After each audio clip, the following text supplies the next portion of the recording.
Dumadaan ako dito guys, araw, gabi, madaling araw, kasi nandito lang yung tindahan namin eh.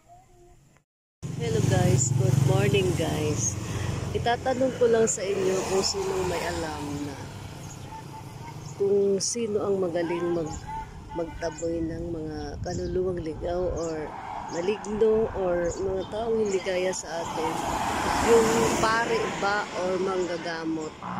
Kasi sabi nila kailangan daw basbasan itong area na to ng pare, kasi itong area namin dito guys ay maraming na disgrasya na dito at marami na ding namatay. Ang sabi nila, yung mga isa sa mga na-disgrasya dito, lalaki nung nakaraang araw, kaya daw siya nabangga dahil may nakita siyang malaking tao dito guys, dito sa area na to. May nakita daw siyang malaking tao kaya siya nabangga.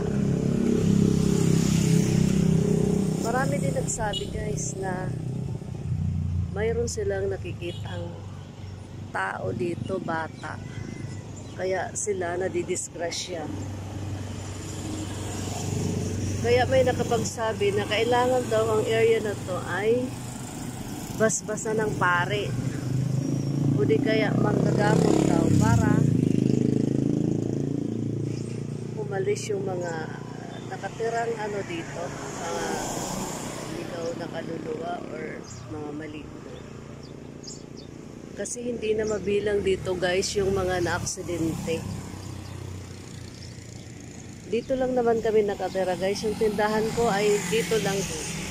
Kasi bahay naman ito dati eh. Dito yung tindahan ko guys. Yung mama ko gumagawa ng daan. Bahay namin ito dati. Pero ginawa kong tindahan dahil nakabili kami ng lupa doon sa doon sa kabilang street lang din. Dito lang din doon sa looban. Diyan, dumadaan ako dito guys. Nang maraming busy sa isang araw. Gabi, madaling araw, umaga, hapon, tanghali. Pero sa awa ng Diyos, wala naman kaming naramdamang kakaiba dito. Dito na kami lumaki guys. Sa area na to, dito. Dito na tumanda yung mama ko. Pero sabi niya, wala naman daw silang naramdaman na kakaiba dito. Sa area na to. Ang sabi naman ng iba, yung nakakakita lang daw ng mga kaluluwang ligaw dito, yung mga dumadaan lang. Pero yung mga nakatira dito, hindi daw pinaparamdaman. Kasi ngayong buwan guys, ang na-aksidente dito is 5 yata. Pero sa awa ng Diyos, hindi naman namatay. Yung isa nabali yung bali yung likod. Yun ang nagsabi siya na may nakita daw siyang malaking tao kaya siya na-disgrasya. Kaya kailangan daw dito basbasan na ng pare. Hindi ko alam kung pare ang magbasbas dito o manggagamot. Kasi sabi nila manggagamot daw. Sa palagay nyo guys, sino ang magaling magtaboy ng masamang espiritu dito?